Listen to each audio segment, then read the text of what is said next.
This session is on flood forecasting and resiliency planning tools. And I would like to acknowledge Shirreffs, Albert Slapp, and Alyssa Dausman. Don Shirreffs is the Florida Director of Florida's Environmental Defense Office in St. Petersburg, Florida. Don holds a bachelor's in growth management and environmental studies from Rollins College and a master's from Florida International University, as well as a nonprofit management executive certificate from Georgetown University. Albert Slapp is the president and co-founder of Coastal Risk Consulting, LLC, a flood change risk assessment technology company located in Boca Raton, Florida. Prior to launching Coastal Risk, Mr. Slapp was a nationally recognized environmental trial attorney and law professor. He holds a JD from Villanova University and a bachelor's from the University of Pennsylvania. Dr. Alyssa Dausman is the Senior Vice President and Chief Scientist at the Water Institute, an independent applied research organization that advances actionable research, technology, and planning in support of science. She has a master's from the University of North New Orleans and a PhD in geosciences from the Florida International University. Again, please enter any questions throughout this session into Menti as you think of them. And with that, I'm going to turn it over to you, Dawn, to begin. Thank you, Jennifer. Everybody get their coffee. It's 3 o'clock. It's that lull time. We're going to try to pick things up a little bit, if I can work this clicker. So as Jennifer said, I'm Dawn Shirreffs. I'm the Florida Director for the Environmental Defense with EDF, as we're affectionately termed. We are a science and economic-based organization. We were founded in 1967, but we really focus on what are the science solutions. What do the numbers say? Offering solutions that are not deployable doesn't help anybody. So we started the Florida-focused office really wanted to do some things different. So you've heard a lot of very concerning data already today. It's a little disheartening to do this work. And so we're going to walk through some stuff, but it's also really important to break these things down into separate pieces. And so that's what we did in building this tool that we refer to as Florida's Climate Future. I do need to credit the Volo Foundation for their support. This would not exist but for them and their leadership. So Florida's Climate Future, you can get there at floridasclimatefuture.org, interactive tool to break down what climate risk really looks like, not for polar bears in 100 years, for you right now as business owners and residents in the state of Florida in the next 10 years. We really wanted to have short-term ways to understand not just what might happen, but what the economic impacts are so that we can help Floridians connect the dots and drive the changes that we need to protect ourselves. Most of you probably have seen lots and lots. And no matter where you poll in this country right now, the very first concern that people care about, doesn't matter if they're Democrat or Republican, is affordability. It's cost of living. So why am I going to talk about polar bears? Doesn't make any sense. 90% of Floridians in an FAU poll from last April are concerned about hurricanes increasing in strength and frequency. Now, I want to unpack that because it is not backed up by data that hurricanes are more frequent. They are more frequently intense. We are now seeing the intensity of storms go up, not the cadence of them. So we need to be careful about that. But as many people as are walking around saying, oh, we're not worried, Florida doesn't believe in climate change, I literally will get this from people. It's not true because it's our lived experience here. We can see the changes over the time that we have lived here, whether you've been here for 5 years, 10 years, or 50. 65% of Floridians believe that they'll need to do more, right? This is the majority conversation that we need to be talking about. And here's the other reason we built this tool. Term limits. Seems like a non-starter, but the reality is lawmakers, and I see Representative Cross in the room, have a very limited opportunity in their tenure as elected officials to make change. It is also really hard when you're running for office every 2 years to prove you have done something meaningful and are worthy of re-election. And that means to see the tangible benefits of for 10 years is not sexy, right? So we need to sort of think about how we package these things so that we can claim victory when we see progress. All right. So as we've talked a little bit about already today, Florida is seeing storms and floods that are intensifying. What we wanted to do here was not use the state as though it is monolith. Your risk varies based on where you live in the places where storms are the biggest risk. There are places where flooding that are not directly related to hurricanes are your biggest risk. We really need to start pulling the data apart because we also have to apply limited resources to the solutions. We talked a bit about this a little bit earlier today. Helene was a 1 in 1,000 year rain event that hit North Carolina. Milton was a 1 in 500 year storm that cost over $34 billion. Those two hadn't been updated in this deck when we sent it in yet, but that 1 in 5 isn't a metric that you can use to assume it's not going to happen for another 499 years. That's not how statistics work. And unfortunately, we have to be, really clear that it could happen tomorrow and again the day after, or the year after, over and over. And how do we kind of prepare for that, but also make reasonable investments? You've seen this already today. This is not just hurricanes, it is sea level rise. It is extreme rain, it is sea level rise, hurricanes. I lived through the 2 hurricanes back to back last year, like all of you. I was in the city of St. Petersburg. It got hit pretty hard, despite the fact that Helene actually glanced us like 100 miles offshore. And I was talking to people after both Helene and Milton, and the conversation went something like this. Wait, you had 3 cars flooded at your house and your house is in a flood zone? Explain to me why you had all 3 cars at your house in a flood zone. And the answer was, because we've never flooded before. Looking backward for risk prediction is not going to work. And all of us have a collective stop doing what is natural, right? They're basing their decisions on their lived experience, but our environment has changed. We can no longer do that. So our good friends, the Thrashers, have, now they retired to Cape Coral from Virginia in 2001. They wanted to enjoy the retirement lifestyle that Florida has to offer. And they thought they were in a newer home, and in minutes of water from storm surge enter their home and destroy almost all of their belongings. This is not a unique story. I bet if I asked folks to raise their hand in this room, if they have had hurricane damage and flooding, we would see the impact either directly or indirectly through loved ones. This is what we are experiencing, and how are we going to continue to live in a state where we have this risk? And it's by making smart, risk-based choices.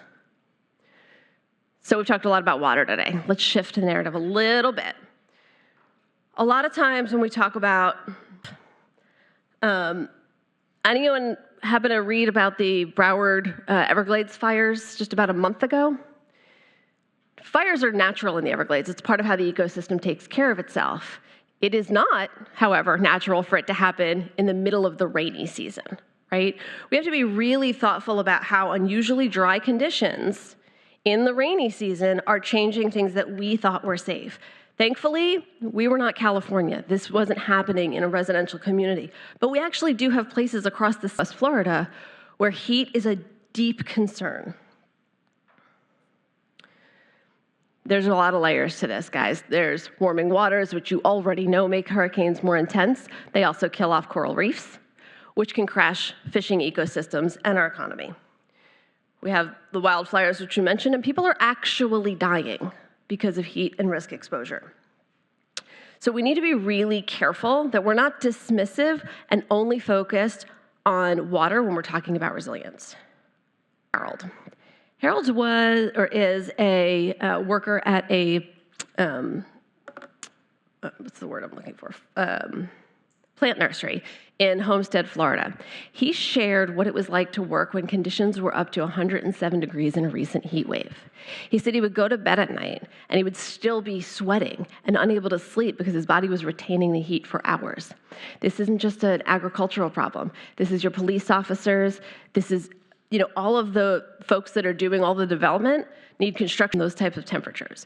We need to be really honest that while we might just be sympathetic to Harold, the reality is if we don't have people collecting food on our farms, it's another way we are all going to pay the very literal cash price to have a good quality of life in Florida, because we won't be able to have our own food brought to our tables. Energy insecurity. So I'm gonna take a little poll. Raise your hand if you opened your electricity bill this month and you were pleasantly surprised at how low it. Yeah, so this isn't the part where I'm uplifting, but I promise it'll come later. That part is not projected to get any better. We're actually in the middle of doing an analysis that we'll be producing next month and publishing that talks about the main increases of your electricity bill are not because you are necessarily cranking the cold lower. It's because storm recovery costs are a huge part of it, and natural gas costs are a huge part of it. Florida is 75% reliant on natural gas. We don't actually make any natural gas in Florida, so that means it all comes in from out of state through 3 pipelines at the cost of about $5 billion a year. Those costs get 100% passed through to you. And this is important because you have to understand that there's a lot of factors that can change the natural gas market. It's very volatile, it's a global commodity, and we don't have any control. And so by being so oversubscribed in a single fuel source, we have a real... We do another little poll. Who wants to put 75% of their retirement funds in a single stock? That's how we are making decisions and how they are turning up in your mailbox and in your checking account. Now, maybe some of us in this room can take that bill and look at it and say, man, that really sucks. I'm not gonna be able to do that extra, go out to that extra dinner, buy that extra bottle of wine, but I'm gonna be okay.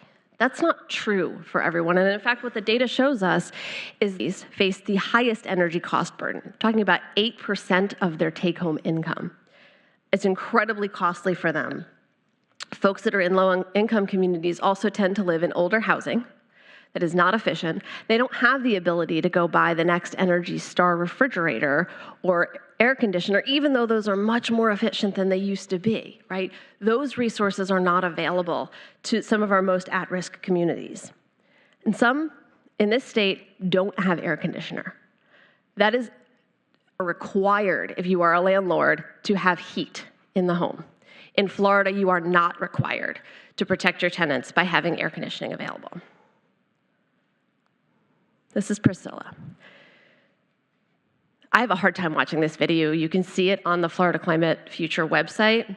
Priscilla tells a very real story about how she had to cut back on getting her own medications to cover her electric bills in 2023, because that was when the war in Ukraine drove natural gas prices through the roof. And we need to do better. And the good news is we can.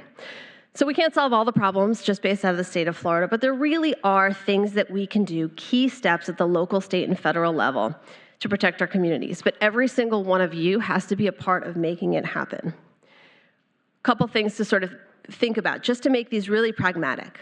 We've heard a little bit today about the Resilient Florida Grant Trust Fund. Last year, over $2 billion in requests from local governments on ways to build resilience in their communities were put forward, and $175 million was funded. We can't get where we need to go unless everyone picks up the phone and is calling their state legislators and saying, hey, this is really important to protect our community and our jobs and our families. We need to look at nature-based infrastructure, which we've already talked about today, and look at different property insurance reforms, which I'm sure Albert will talk about, so I won't steal his thunder. There's also got to be a way for us to diversify our risk on energy supply. You don't even have the word climate change. You can literally just look at having the risk of all of your eggs in one basket. The state needs to take a leadership role in requiring that and updating our pretty outdated grid so that we can move energy around, we can be more efficient and have a lot more efficiency within our buildings and our building codes. And last but not least, we've got to future-proof transportation. One of the things that happened in last year's storms was Port Tampa, which imports most of the gasoline, went down. The way to make sure that things can keep moving and we could update a lot of our transportation infrastructure with electrification, things like freight equipment at ports. You're looking at electric school buses, which they're looking at in Hendry County, and they're able to do vehicle to grid, so you can plug in and charge people's phones during a power outage as part of their hurricane recovery. We have to be able to take some incremental steps and put the politics aside, because that's the only way we're going to move forward. And so I'm going to invite every single one of you. So we've got your information. You can send a message to your legislators through this QR code, and we can keep you appraised of when different opportunities are available to lean in and make sure that this is a priority. Thank you.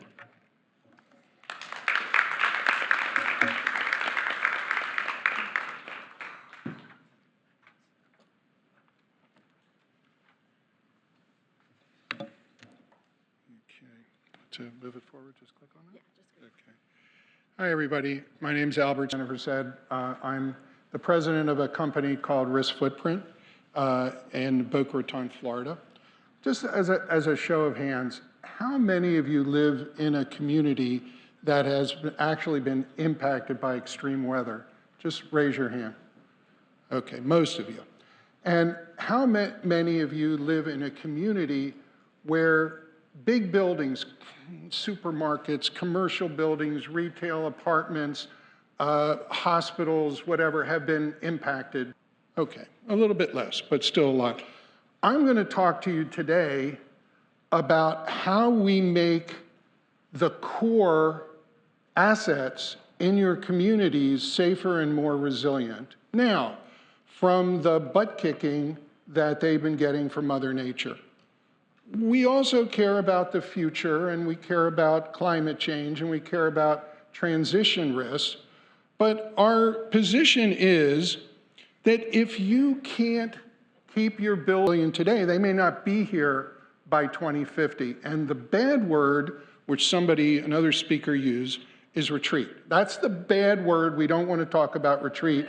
And how are we going to not have retreat? I was thinking about putting in a little caption under, above the head of the alligator, because they're really going to be happy with climate change. So let's talk about, you've heard from everybody about the scale of the challenge, the scope of the challenge. Look, if you're here, you pretty much know it firsthand what the challenges are, and I won't go over all of the big storms and the damages. I will say that years ago when Allegiant was planning this building, they came to my horizon storm surge analysis for this building when it was bare ground. And we told them how high things were going to need to be. And they put mostly everything 16 feet above mean higher water here. During the construction, Ian hit, they had 5 crane towers. 2 of them blew off, but they had to remove the other 5 crane towers. It was about $35 million in damage to this building, and it included the wind damage. So we understand that there's a lot at stake in making buildings safer and more resilient now. And just another show of hands. How many of you here are involved in either local government or Florida DEP supported studies, vulnerability, adaptation, and how many are involved in those? Okay, a good number. So this slide is very familiar to you. It's a program. You first do a vulnerability assessment, and then you do adaptation planning. What can we do to make things better? And then implementing adaptation measures. But mostly people are talking about public infrastructure. Well, how are we going to, do seawalls, or we're going to put up in a plant mangroves, well, yes. But what's the core of the economy of your local government? What's happening to the big buildings? What's happening to the healthcare system, the hospital? What's happening to the public supermarket?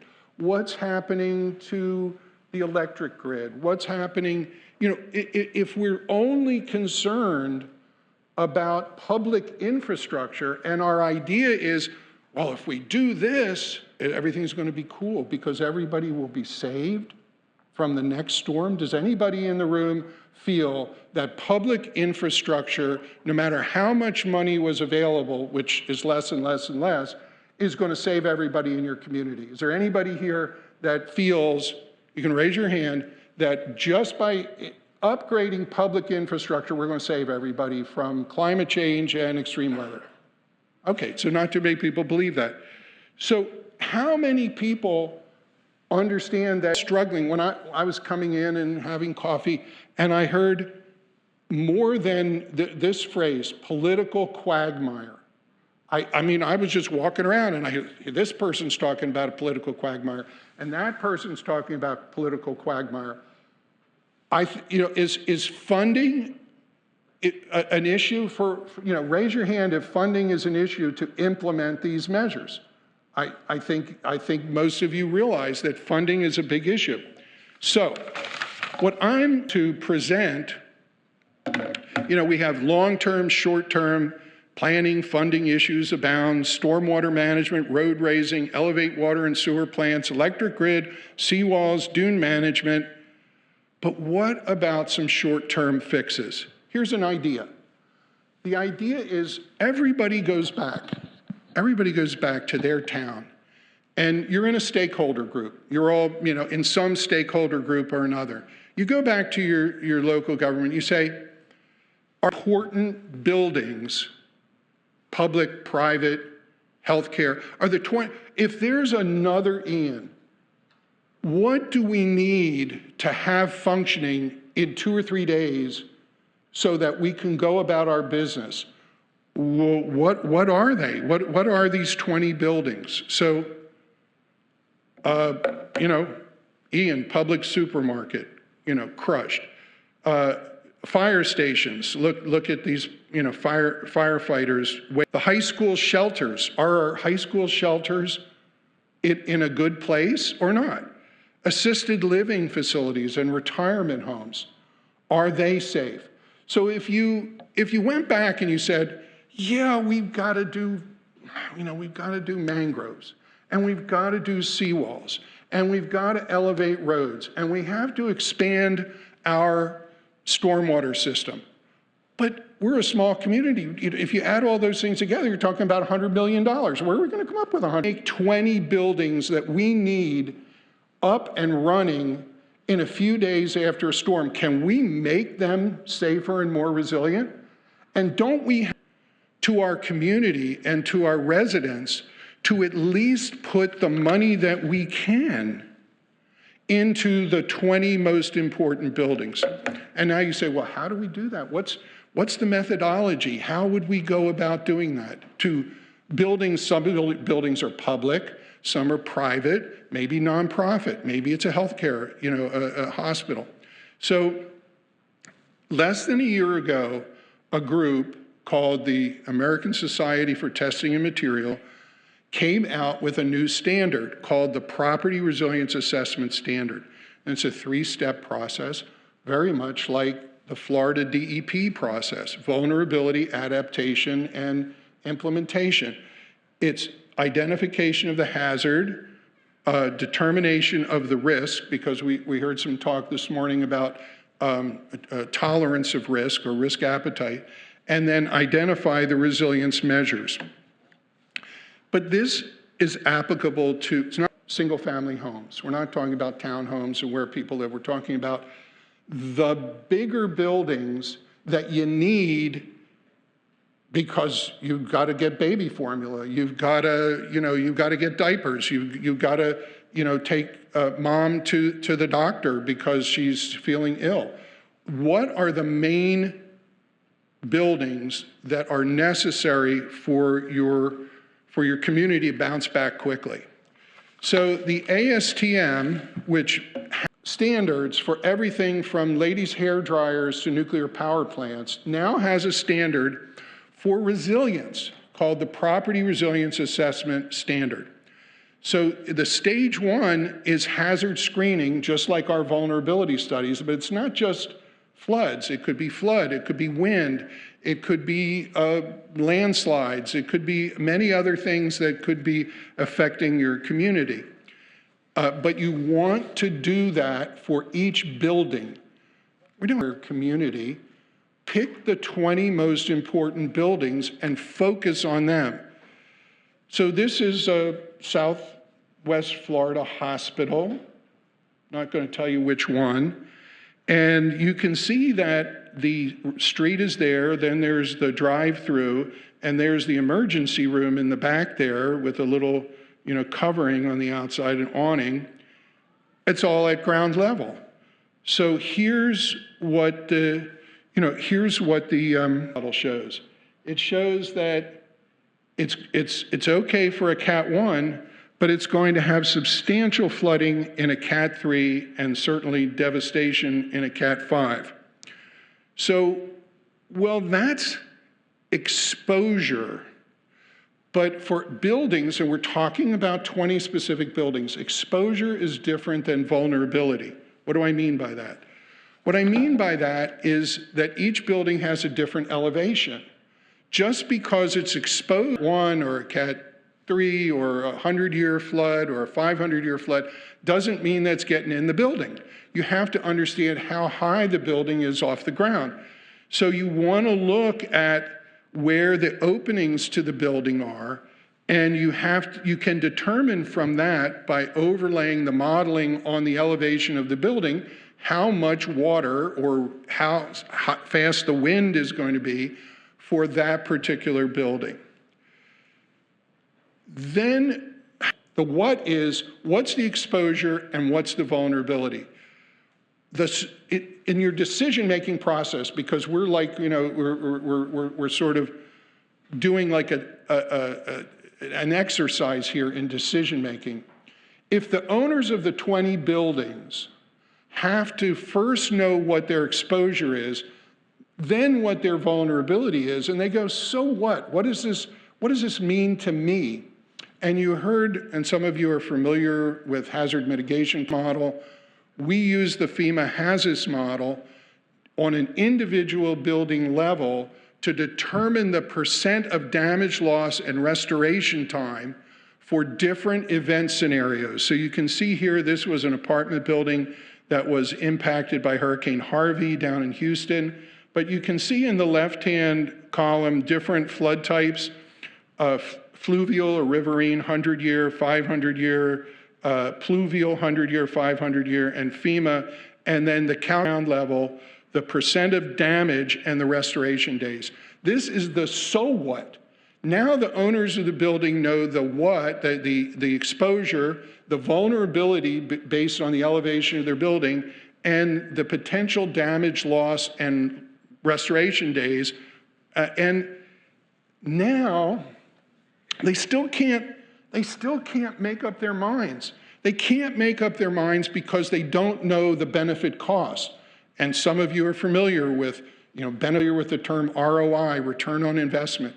But people who own buildings aren't going to put $100,000, $500,000, $1 million into hardening their buildings, the 20 buildings that you need to bounce back faster. They're not going to do that unless the ROI is quantified. So now we have to know what are the resilience measures and how much are they going to cost. Now you have to have site visit. So a lot of what we were talking about before was desktop, but now we're going to send, I call it shining the flashlight in the dark corners. You're going to do this because you want to quantify the resilience measures and what we call ROM, or rough order of magnitude cost. Now you can calculate the ROI based on the recurrence frequency of different events. Now, this is important. We did this, oh, by the way, the last one, this is work that we did in after Ian and after Helene and Milton. We have about 10 high-rise condos that are going through this process right now to determine what they can do for dry flood proofing, wet flood proofing, wind. They're trying to figure out what can they do to make their buildings safer for the condo owners. Now, this was what we did for a historic and iconic hotel down in Key West. We don't decide for the 20 building owners what they're going to spend and how they're going to tighten and harden their building. They get to decide. And how do they get to decide? Well, here is a chart of, on the first column, different types of resilience measures, from pitless elevators to tiger dams, external flood barriers, and other things, and then different event frequencies of Cat 1 to Cat 5 storms. This hotel, protecting it to a Cat 1 level was $250,000. To protect it to a Cat 5 level was $10.5 million. That decision-making, it's mind share. The science is good, the science is important, but giving the best science without all this other quantification is not going to get somebody who's out what they should do to the public supermarket, the owners of public supermarket, to keep it open after the next storm. It's not going to necessarily get them, they're not going to fall off their chair and say, oh, that science was so great, I fell off my chair and became resilient. That's not going to happen. What's going to happen is you have to present, and this is all open source stuff. There's nothing that's proprietary here. There's no smoke and mirrors. You know about FEMA hazard mitigation plans, which may not more, but the methodologies are here to do this work, to implement resilience and understand the cost benefits, to determine the levels of protection and costs, identify specific retrofit specs for that level of protection, obtain your cost benefit, your ROI, make a go, no-go decision, funding and timing and implementation. The final thing that I want, other than these funny pictures of cats, is that even if you make the 20 buildings safer and more resilient, it's not a destination, it's a process. So what you have to do in this group, this stakeholder group, the stakeholder group that's going to really work to get the 20 buildings safer and more resilient, is to realize that it's an annual process. There's training, there's looking at the emergency response plans, repairing equipment, testing equipment, updating the plans. So that's really it. You're going to have my my email. I have a little paper called the Roadmap to Resilience. Anybody who sends me an email, I'll be glad to send you my slides and send you the paper. Thank you very much.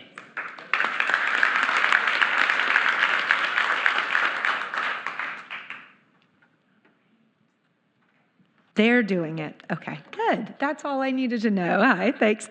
I'm Alyssa Dausman, and I am the last speaker between you and your drinks at the end of the day.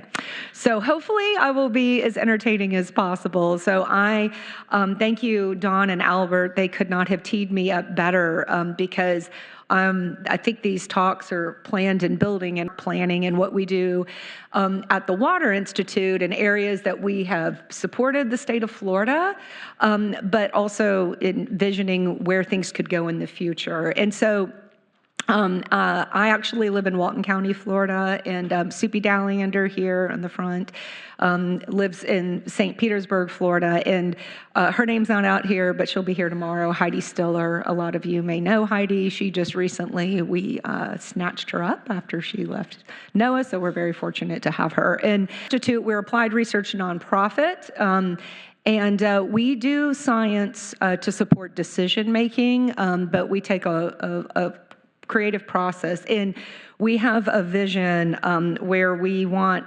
humanity to thrive and adapt alongside nature in a changing world. And we want to reduce the vulnerability of people, community, and ecosystems and economies through transformative approaches. And so go ahead to the next slide. And so this is Florida's risk landscape, right? So you've got hurricanes, hazards, compound hazards, right? That's layering challenges. And we do believe in Florida and around the Gulf of Mexico, there's an urgency for applied science to support resilience planning. But you know, you've got coastal communities at risk. You need innovation and scalable planning, especially for a state like Florida that is very diverse, as you can imagine from. And you're balancing local communities and local uniqueness with statewide applications. Next slide. And so I think of the Water Institute, of what sets us apart is we do tackle hard problems that matter to people and ecosystems. We work with partners. We want to be grounded in interdisciplinary methods and scientific integrity to lead to impactful outcomes and building transparency and trust in decisions. And so we work with a lot of collaborative partners, and we span from policy research, ecology, hydrology, engineering. We have social scientists on staff, planners, architect, anthropologist, to help us think through how to solve these problems. And we focus on transparency and collaboration. Next slide. And so these are some of the resilience planning efforts that we have worked on. One of the ones that you'll hear about tomorrow that we have been deep ingrained in was Resilient Jacksonville, and as well as many other around the Gulf and the eastern seaboard. Next slide. And so I don't know if anyone has defined resiliency today, so I thought that I would do that. And because I hear all the time, how do you define resiliency? What is the definition of that? It is many things to many people. For some people, it's a lot of things. So this is how we define it at the Water Institute, right? It's an ongoing process to reduce vulnerability. So if you think about vulnerability at the center of that of the three circles and that little triangle, and so you've got exposure, right? The presence of people, assets, and ecosystems that are adversely affected by both acute, right? So think of acute stressors, acute events like hurricane, but like chronic stressors like heat that Dawn was talking about, right? Hurricanes and flooding, there's a lot of chronic other stressors. Sea level rise over time could be considered, a chronic stressor. The sensitivity, the degree in which an individual or community is actually impacted by those chronic stressors or acute shocks. And then the adaptive capacity, right? The ability to withstand, avoid, or adjust to those events and chronic stressors. And so I saw a few people taking photos. I'll provide these slides to anybody who wants them. This is published on our website. So our approach to resilience planning is collaborative. It's science-grounded. We prioritize communities and populations that are most vulnerable to flood impacts. We believe in actionable plans. We want to be ambitious in working with our partners, and we believe in transparency. And if you go to the next slide, we do planning grounded in science-based. We work with communities on vision and objectives. Where does a community want to be, right?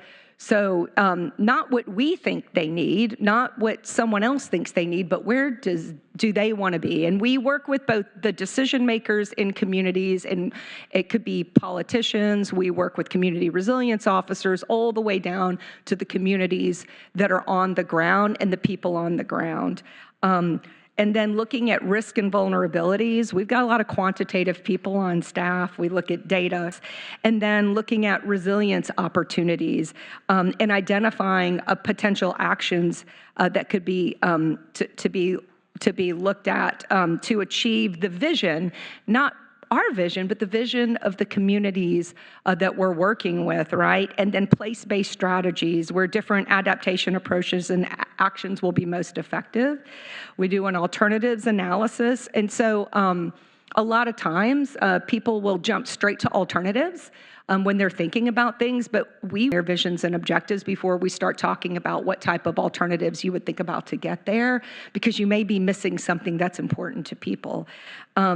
And then getting to resilience priorities and actions that identify funding, policies, and partnerships that will support implementation. And so while we are not advocacy, we do have an entire group of people that work on policy and planning research. They research the types of policies and then look at those and to see what would help those communities achieve their vision and objectives. So if you go to the next slide. So we have some different tools in our toolbox that we utilize on the science front. We work a lot in the structured decision-making realm, and this is the PROACT cycle where you work with communities to identify the problem, not just communities, but actual decision makers. So structured decision-making doesn't make decisions for people, it helps them make structured decisions. So working with the decision maker, stakeholders, identifying objectives, then looking alternatives and consequences, and definitely trade-offs, optimization, and to decide and take action. We also do a lot of work in decision-making under deep uncertainty, and because the reality is all that we've talked about, people have talked about today in weather, right, and climate and flooding and hurricanes, there is a lot of uncertainty there, right? So talk about the decision, explore the areas where you know certain decisions have a lot of uncertainty underneath them. It can help decision makers know where to invest their additional funding. So when we were working with Anne, the CRO for Jacksonville, on the resilience strategy, one of the biggest uncertainties there was related to flooding and compound flooding, which I have a slide on compound flooding, so I find that very funny. I'll skip it because we've seen 10 slides on compound flooding today, which is fantastic. That makes my heart about compound flooding. And so then consequently, we are doing a very large compound flooding study for the city of Jacksonville because there's so much uncertainty in that area. But they didn't just jump in and say, let's do a whole study on compound flooding. There was a lot of work relating to understanding where the uncertainties were in that planning before they jumped in and decided to put additional funding into other science, right? I believe in science, but I do not believe it needs to be, it needs, in my opinion, and should be directed towards decisions. I do think there's a role for very NSF-funded, innovative areas of science.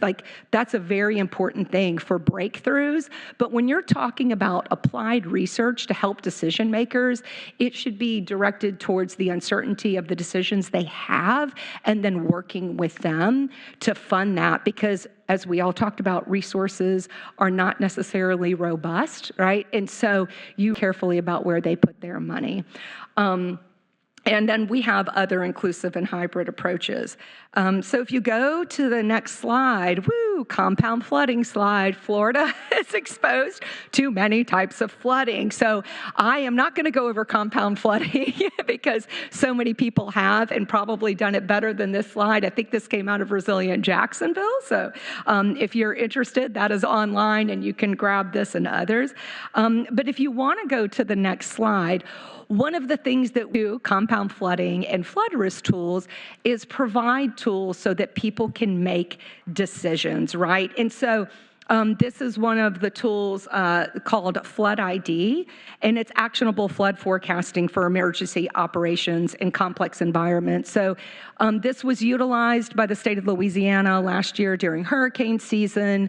It is also, we are in depth doing it with Jacksonville right now. It is not alone. I tried on all the slides where we're working with a lot at the bottom. But, it's using AdCirc, HECRAS, some other different tools as far as and statistical tools to do compound flooding, but really to do flood visualization and hazard and decision support. And so one of the things that it does, and you think about emergency operation commands, is we call it, real-time flood forecasting, where we can get down to the road level. If the models have been tested in those, we can get down all the way down to a road level to say, in 1 hour, we think it's going to be about this deep on this road, and in 5 hours, we think it's going to be about this deep, like all the way down. And so it can tell, EOC, like if they're putting assets on the ground, you're going to be able to get through this roadway maybe in the next 2 hours, but after that, you better get back because it's going to be flooded. And so, it's something that we now just recently do a lot of work with Amazon Web Services and have gotten some additional credits to do this Gulf-wide during this hurricane season all around the Gulf. But depending on the community, not necessarily maybe down to the street level, depending on the investment. So in Jacksonville, it'll be down to the street level. So next slide. I do want to talk about a couple of the tools that we have in our toolbox. We have a commit that really focuses on engagement. So while we have quantitative people all the way on one end, we have social scientists, anthropologists, and community engagement experts working with communities, governments. They work on bridging science and policy and building trust and shared ownership of outcomes. The resilience planning can only be as good as the community that buys into it, right? And if they don't see themselves, I'm sure we all have experience where a project has been killed by a community because they were not on board or because the process wasn't transparent. And so we really try very hard to focus on doing that with communities. And so it's a very interesting exercise to watch the social scientist work with the engineers or the person who's doing the machine learning and how they cross and communicate with each other, which is regular at the Water Institute. Next slide. And so Resilient Jacksonville that I mentioned, it did win an APA National Planning Award in 2020. Pretty proud of that. And it, like I said, it was done with many, many partners and has led to continued work. And if you go on to the next slide, we're now doing some work with the city of St. Petersburg, obviously locally. That's where Soupy lives. That's where Heidi Stiller lives. Right now, we're working on a vulnerability assessment just to start with. It's actually beginning this fall. And then it's a multi-hazard and so some of the funding and work that I'm talking about is being funded by Resilient Florida, which is fantastic. But one of the things we are doing is trying to work and going beyond just minimum requirements, right? What do communities want to see? What are other things, social determinants of health? In some of these conversations, not in St. Petersburg, we're working on that also in Walton County, in really providing and communicating risk in a data that could hopefully support a statewide resilience. Slide. We're doing work in Walton County. That's where I live right now. And so we had done some work in public-private partnerships with Walton County on doing a state of resilience because they hadn't had that done before. So it was actually funded by the Seaside Institute, which is another local nonprofit there. And then that led to a vulnerability assessment that we're working on. Taylor Engineering is the lead on that. I know they'll be here this week. And really to help fund look at fees and investments. And we believe a lot in public-private partnerships. Next slide. And then we've also been doing some work with Escambia County. And it's been interesting. Escambia was more about incompatible use and working more locally with communities on the ground and understanding what are things that were nuisance to them, and then looking at the land use development code to ensure that land uses were compatible with healthy and when I say healthy and thriving neighborhoods, and This is about to be made public, but I don't think it's public yet. But it will be this on the right in the next couple of weeks. But what was defined as healthy and thriving was defined by the communities. It wasn't defined by us, and it wasn't defined by the government. Escambia County paid for it, but they wanted us to work with communities to get them to help define what that was for them. And next slide, a special case study we have, a pretty large project led by SUPI at MacDill Air Force Base on nature-based solutions and balancing trade-offs for coastal protection, security, operations, regional sediment management, and helping them look at regulatory and implementation concerns. They want to do nature-based solutions. If you go to the next slide. And so at MacDill, there was some rapid prototyping that was done using a structured decision-making process before diving into the funded by both the Department of Defense and NIFWIF. And it's everything from looking at seagrasses, which they care about, and habitats and surge, right? They want to be more protected and resilient. And at the same time, one of the counters is we want to improve barrier islands, but we don't want more birds because birds can affect airstrikes, right? Affect planes and airstrikes. So it's been a very interesting process to understand. But they're bringing, as a part of this process, a Tampa Bay Estuary program, and some other folks are starting to be brought in to be engaged for these multiple objectives. They have multiple objectives. But MacDill wants to be as good a steward as possible to their area. And so that's why they're researching nature-based solutions. And then we're working with Coastal Engineering Consultant, CEC. We do not do engineering and design at the Water Institute. We leave that to A&E firms who do. I mean, we do have some engineers on staff, but they more focus on modeling and science to support that. And CEC has been a really wonderful partner in this. And then scaling back up, and on the next slide, we are also working with, I'll wrap up, move up to statewide. We're working on statewide flood resilience planning. And so this is where it really gets to, talking about local, working from piece to piece with communities, and then how do you look at this holistic, right? And so an A&E firm, Arcadis, I'm sure many are familiar with, is the lead on this, and we are working with them to help with the decision, making processes that from determining vision goals and objectives, prioritizing gaps, identifying flood resilient strategy, and developing an implementation roadmap for the entire state, right? So it's not for one specific area, but for the whole state. And scaling beyond Florida, some of these methods being applied in Louisiana, Virginia, and North Carolina, and some of these things, these statewide, could be transferred back, lessons learned to Florida and back. And one of the things that I also want to point out, if you look at the right, and Albert couldn't have set this up better, the benefit to cost ratio. At some point, everybody wants to know, right? What am I getting back for this? What does that mean, and what is it protecting, and am I getting a benefit back? So the state of Louisiana has got a Louisiana master plan. Then they started after Hurricane Katrina and Rita in 2005, and their first master plan came out in 2007. It was also around the same time that the Water Institute was founded, not long after. And so the Water Institute has been working with the state of Louisiana on their master plan for the last 20 years. And so they release a master plan for the state every 6 years, which look at the bottom right on the Louisiana capital investments and the cost and benefits. We recently did a hindcast to look at 2005 to 2020 at all the ecosystem and infrastructure investments they made in the state.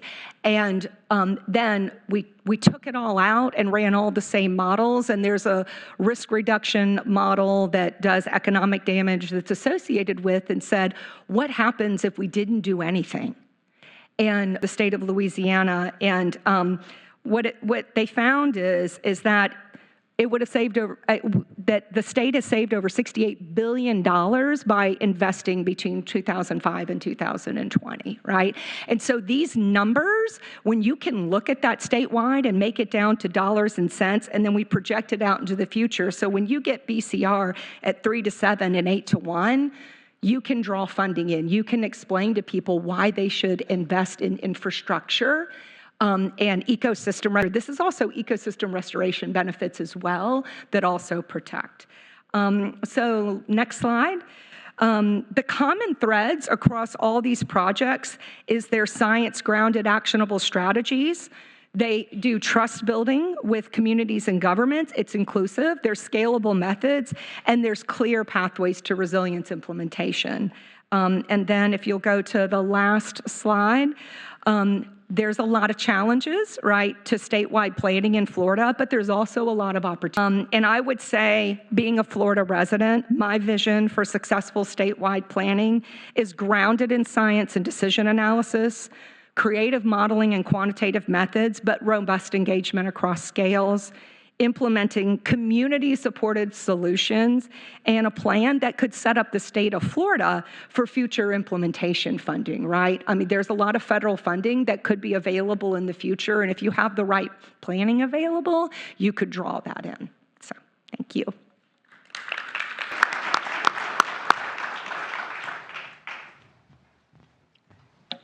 Well, I think that was a great description of some resiliency planning tools that hopefully audience members can follow up with the presenters and look online and utilize and share with others that they're working on resiliency with.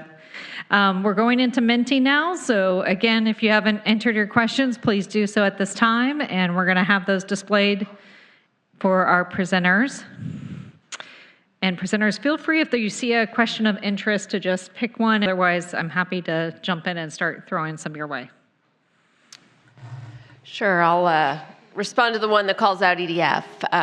So we haven't talked a ton about policy today, so I'll get into it. So I think, what we really found most important is that when we break down things to that local level, to a policymaker's district, we hit a very different response than when we're sort of doing like a hand sweeping, talking about, statewide risk. Again, that was part of the tool, because they have to understand that it is impacting the people that they represent. So sometimes that message comes from us, and a lot of times it needs to come from somebody in their community. And so that's been important. I think we've gotten really good response to the economic data. We actually worked on a bill that was about flood disclosure, right? And so nobody was excited about having to fill out on a form that their home had previously flooded because they thought it was going to hurt their Realtors Association, and laid out the case that if people are making their most significant investment,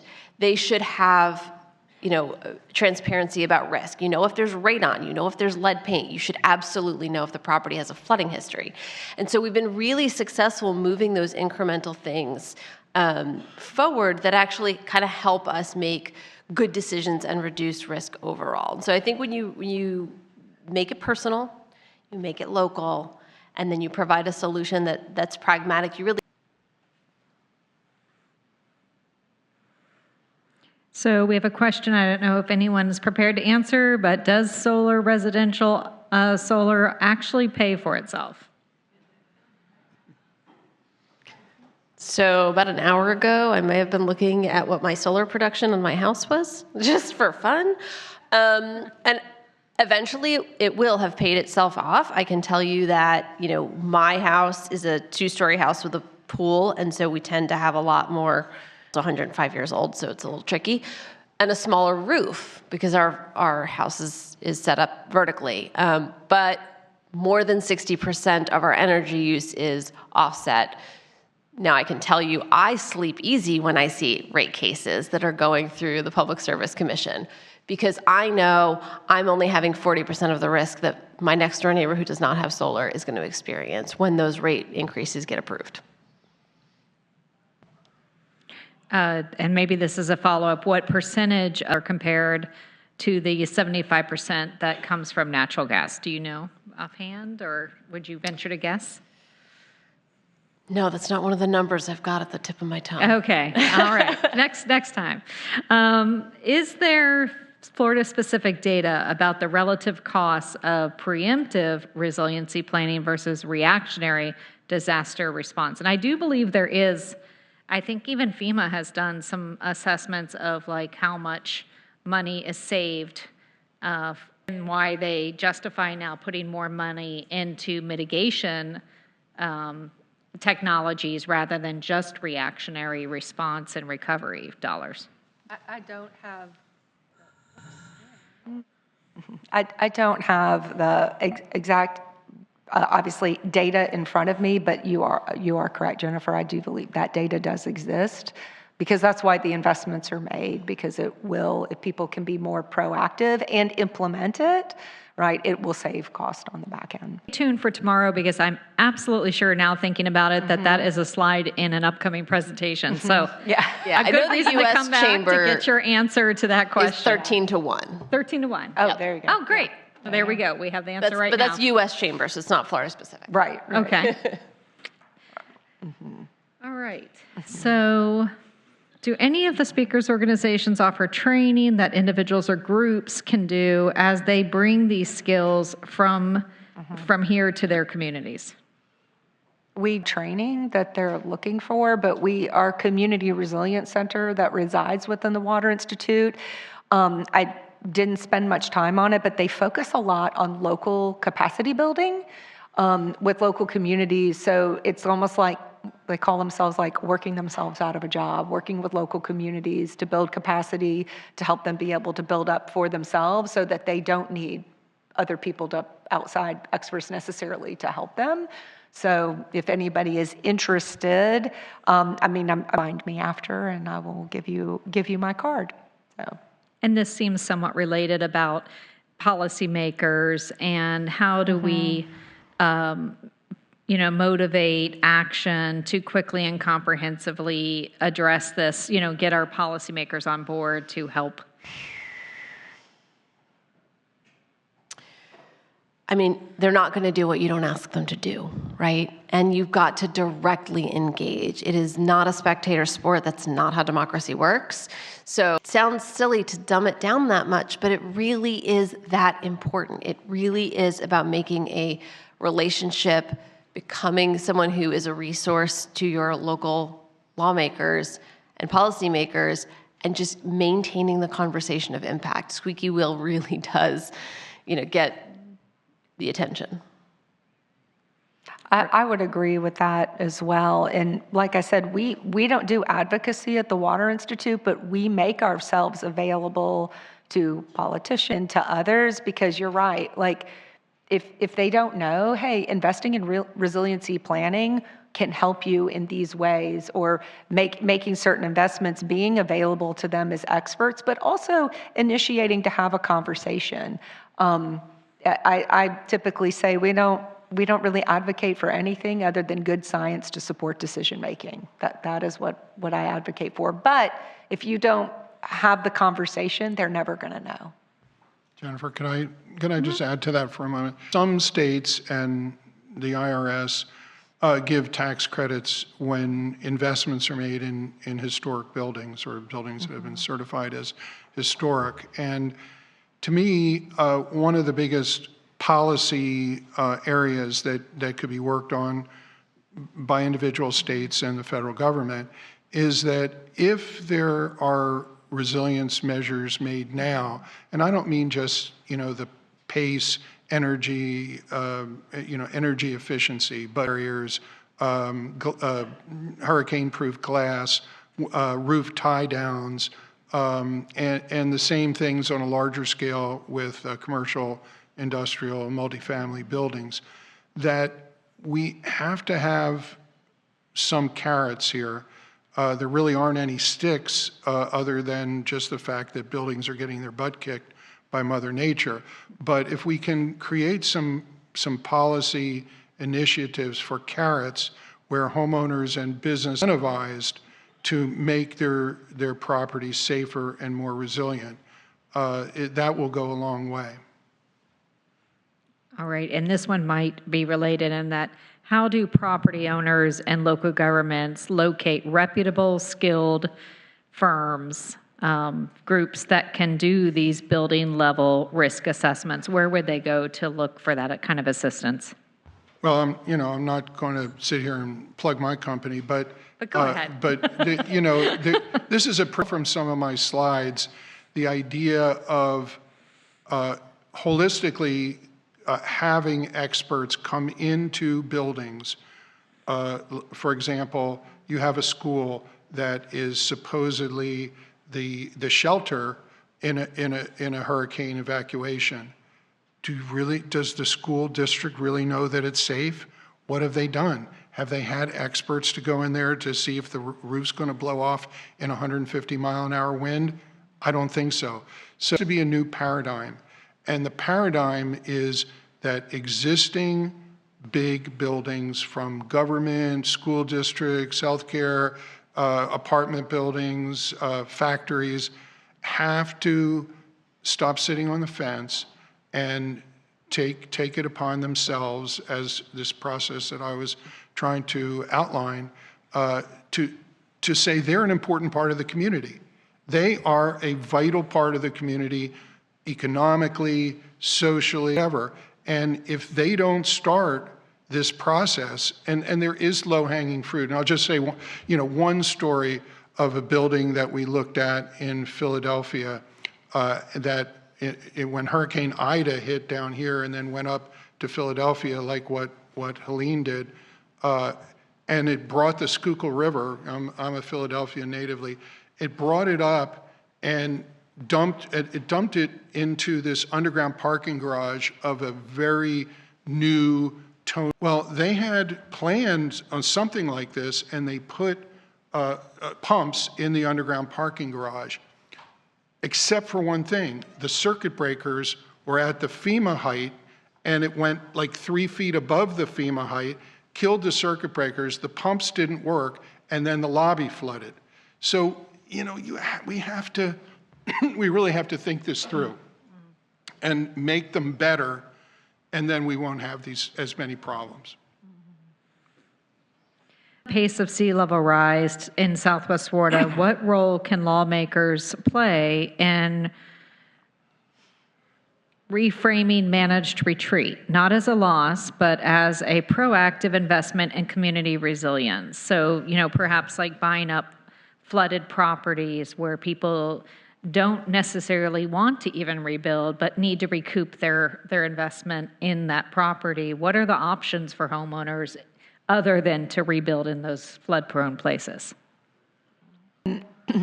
After Hurricane Katrina came through in coastal Mississippi, one of the things that the Army Corps actually did, I know it's not local, but they basically started to compile a list of people who were on a voluntary buyout list, right?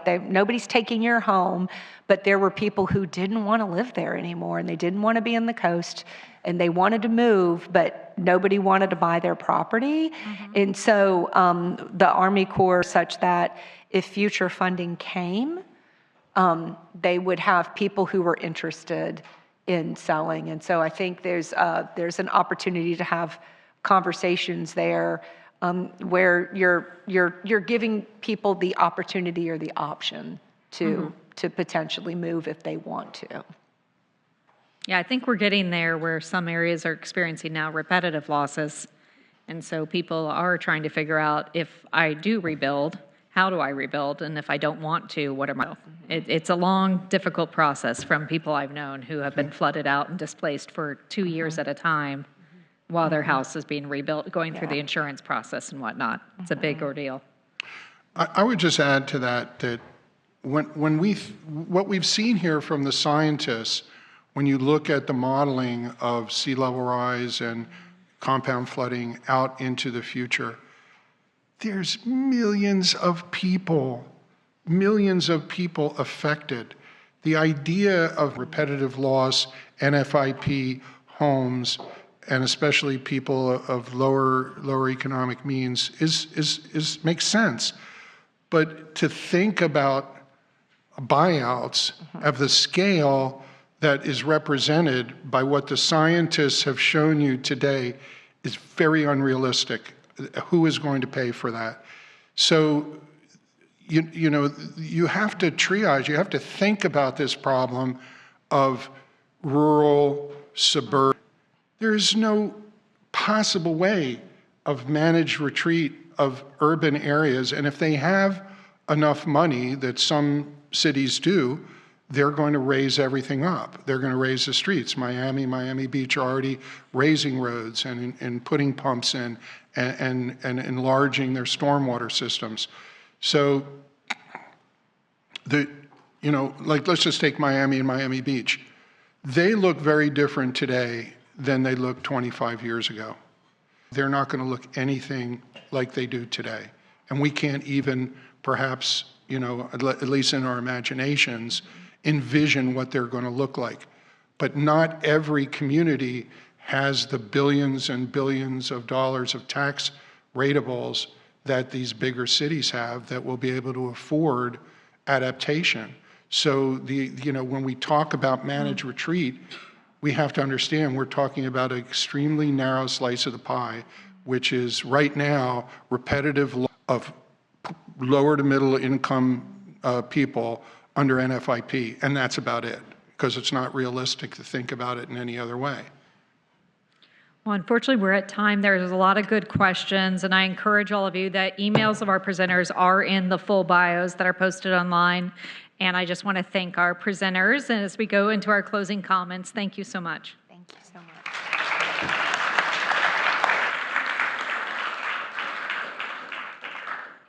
I would like to now go into some Minty wrap-up questions, just a couple, just to get some final input from you before we kind of wind down the day. So we're going to go over to Minty. Again, the same code right there. If you don't mind opening up your cell phone and participating, we'd love to get your input. So with that, we're going to go to the first question. All right, this is a ranking question. If you could rank from what you feel is the most important thing that we should be focused in regards to resiliency, we would like to hear from you what your priorities are. There's a lot of different things to do, but we have limited resources, as you've been hearing all day, and we need to understand what does the public in this audience here today think should be the primary focus.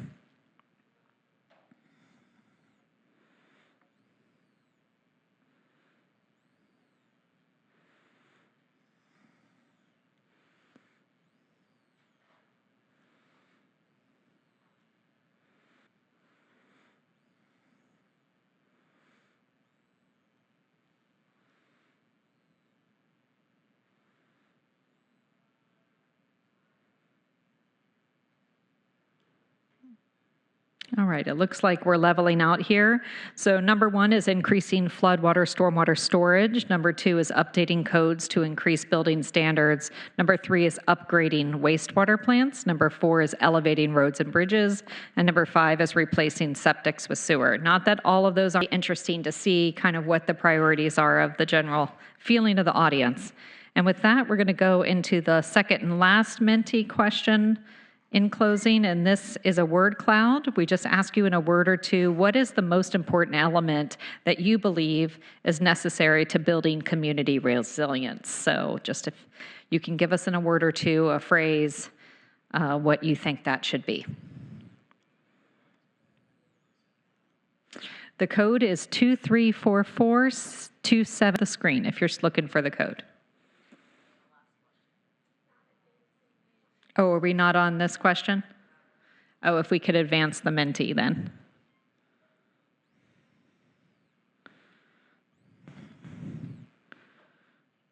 Oops.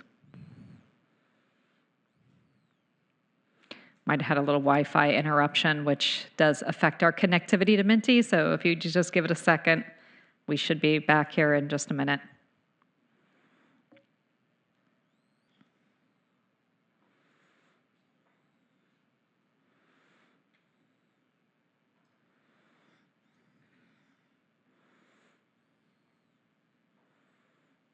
Sorry, just hold on. Technology, it's great when it works.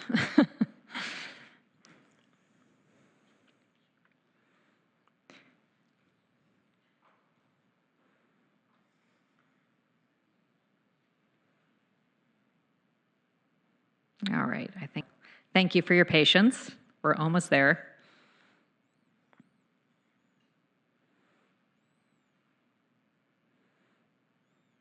I think I needed the password, maybe? No. Well, if it takes much longer, we could probably skip it. Don't worry about it. All right. So thank you. We're going to talk a little bit about tomorrow. I first, of course, want to thank all of the presenters and attendees who've attended and participated today for this and day in learning. We are looking forward to seeing you all back here tomorrow morning. It will be the same time, 8:30. And day 2, we do have a number of very interesting sessions.